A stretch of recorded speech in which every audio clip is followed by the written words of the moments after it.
प्रकार से लोग आए हुए हैं, क्या करेंगे?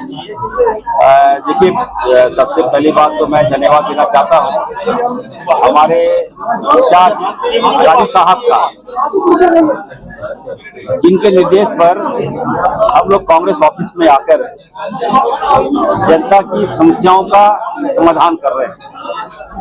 और आप देखिए, हजार मतलब हमको लग रहा है कि सैकड़ों की संख्या, बाहर से भी हम लोग आ रहे थे।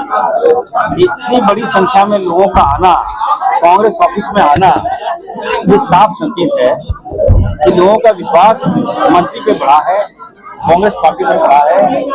और अब लोगों को लगने लगा है कि हमारा समाधान हमारे मंत्री कर सकते हैं। तो आज आप देखिए, उसी क्रम में हम यहाँ पे आए और अभी सैकड़ों की संख्या में अभी आवेदन भी मिला है और कई तो बिना आवेदन के लोग आए हैं। तो सबका हम समाधान करेंगे। और बेसिक्स में देख रहा हूँ सबसे ज्यादा जो समस्या है जमीन संबंधी, जमीन की समस्या है।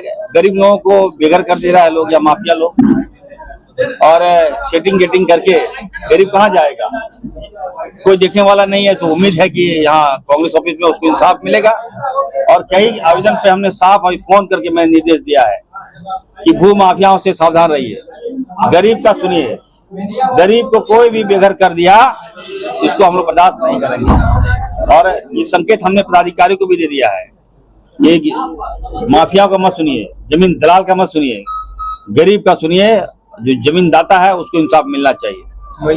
तो ये भी हुआ, कुछ मैया सम्मान को लेकर किसी को पेमेंट मिला था, किसी को नहीं मिल रहा है। तो वीडियो से ही मेरी वार्ता हुई, तो मैंने कहा कि देख लीजिएगा, जब पैसा एक बार मिल चुका है तो दोबारा मिलना चाहिए। सरकार ने, हमारे लोकप्रिय मुख्यमंत्री आदरणीय हेमंत सोरेन जी ने, उनका विजन भी था कि हम माताओं को मजबूत करें, बहनों को मजबूत करें। इसको लेकर मैया सम्मान योजना हम लोगों ने लाया था और जो काफी कल्याणकारी साबित हुआ। जनता के उद्देश्य में, माताओं के उद्देश्य में, बहनों के उद्देश्य में ये काफी फलाफल योजना निकला है। हम लोग जहाँ जाते हैं तो कम से कम हम लोगों को आशीर्वाद मिलता है। माँ बहनें बहुत उम्मीद से देखती है कि अगर हमारे घर में पैसा आ रहा है, अगर हम लोग अपने उस पैसे से अगर अपने मेहमानों को खाना खिला रहे हैं, तो ये देन किसी की है? तो हमारी सरकार की है। राहुल जी का आशीर्वाद हमारे मुख्यमंत्री हेमंत सोरेन जी पर है, हम लोगों पर है। तो एक अच्छा मैसेज गया योजना के तहत, तो हम लोगों को भी वाहवाही मिलता है। और कहीं त्रुटि है तो मैंने निर्देश दिया है कि समाधान करो। क्या गंभीर इलाज को लेकर भी लोग? हाँ, कुछ देखिए, कुछ गंभीर बीमारी को लेकर आवेदन मिला है और उसमें है कि 5 लाख से लेकर 15 लाख तक हम लोग मुफ्त कर दिए। अब वह स्वास्थ्य योजना के तहत एकदम गारंटी मैंने दिया है, कोई भी राज्य का कोई भी मरीज एकदम आप एस्टिमेट दीजिए, पैसा दूंगा। आज ही मैं समीक्षा करके आया, पहली बार ऐसा राज्य का मंत्री मिला है। मैंने कहा पैसा नहीं है तो बताइए, सभी सदर हॉस्पिटल में हमने पर्याप्त पैसा भेज दिया। अब वो नहीं कि एस्टिमेट चला गया है, पैसा नहीं मिल रहा है, इलाज में पैसे के अभाव में हमारे लोगों की जान चली जाती थी। एकदम पर्याप्त पैसा है। कोई भी मरीज अगर आवेदन दे रहा है, एस्टिमेट दे रहा है सदर हॉस्पिटल में, तो ऑन द स्पॉट उसको पैसा मिल जा रहा है। नियुक्ति भी देने जा रहे हैं? हाँ, कल तो आप देखिए, अभी यहाँ पे कल मैं तमाम मीडिया से मैं कहूंगा, देखिए राज्य हित में अब तक का सबसे बड़ा निर्णय हम लिए हैं। और डॉक्टर्स की बहाली होती थी पहले, लेकिन डॉक्टर से नहीं, सुपर स्पेशलिस्ट डॉक्टर 126 डॉक्टर हम लाए हैं, बाहर से लाए हैं। और हमने ऐसा पैमाना हमने बना दिया, मापदंड हमने दिया, गाइडलाइन हमने दे दिया कि कितना पैसा चाहिए आप बताइए। राज्य में आप देखिएगा कि हमारा, आप बोलेंगे सदर हॉस्पिटल खराब है, वहाँ ये खामियां, कभी कोई मीडिया यूट्यूबर हमारा भाई लोग है, मैं मानता बहुत हूँ, कोई घुस गया दिखा दिया उल्टा पुल्टा, तो उसको रोकने के लिए मैं उसको नहीं रोका हूँ, लेकिन उसके सुझाव को मानते हुए मैंने 126 सुपर स्पेशलिस्ट डॉक्टर कल हम नियुक्ति पत्र देने जा रहे हैं। बाहर से लाए हैं सारे लोग। और मैंने कहा कि सैलरी क्या है, मापदंड बताइए क्या है। तो कहा कि सर हम वहां पे नहीं रहेंगे, साहिबगंज में हम नहीं रहेंगे। तो हमने क्यों नहीं रहोगे भाई? तो सर दूर पड़ता है। तो दूर है तो क्या इलाज नहीं करोगे? तो बोले नहीं सर वहां नहीं जाएंगे। तो हम बोले दूसरा रास्ता बताओ, तो वो कितना पैसा चाहिए बताओ। तो कहा कि सर ठीक है सर, अगर हम जो कहेंगे आप दे दीजिएगा। हम बोले हाँ दे देंगे। तो किसी ने कहा कि सर हमको 3 लाख रुपया दीजिए ऑन द स्पॉट। मैंने कहा ले लो 3 लाख, आ जाओ। तो ट्राइबल एरिया है मेरा, आदिवासी क्षेत्र जो है, जो सुदूर एरिया है, जो लोग इलाज के अभाव में वहां दम तोड़ देते थे। वहां जब सुपर स्पेशलिस्ट जो डॉक्टर जाएगा तो निश्चित तौर पर हमारी सरकार को वाहवाही करेगा। और हम तमाम वैसी जगह पे हम पोस्टिंग कर रहे हैं डॉक्टर्स का। कल जो है जैसे धनबाद में अगर पोस्टिंग करेंगे तो उसका 1,50,000 है, साहिबगंज में करेंगे तो 3 लाख रुपया है, और भी सुदूर जाएंगे, गढ़वा चले जाइए, चतरा चले जाइए तो 2,80,000 रुपया है। तो ऐसे मतलब हमने, ताकि डॉक्टर्स आए हमारे पास, डॉक्टर अपनी सेवाएं दे, यही मोटो है मेरा। तो आने वाले दिनों में देखिएगा कि स्वास्थ्य के क्षेत्र में हम एक लकीर खींच रहे हैं। जो लंबा गैप था उसको हम भर रहे हैं। 5 मेडिकल कॉलेज, 1117 सब सेंटर, जो इतिहास में पहली बार 1100 करोड़ की लागत से हम बनाने जा रहे हैं। एकदम कोई भी नेता हमारा बता दे रहे हैं, आवेदन दीजिए, अगर सब सेंटर नहीं है आपके पंचायतों में, मैं खोलने का काम करूंगा। और 1 साल के अंदर बन जाएगा सब सेंटर।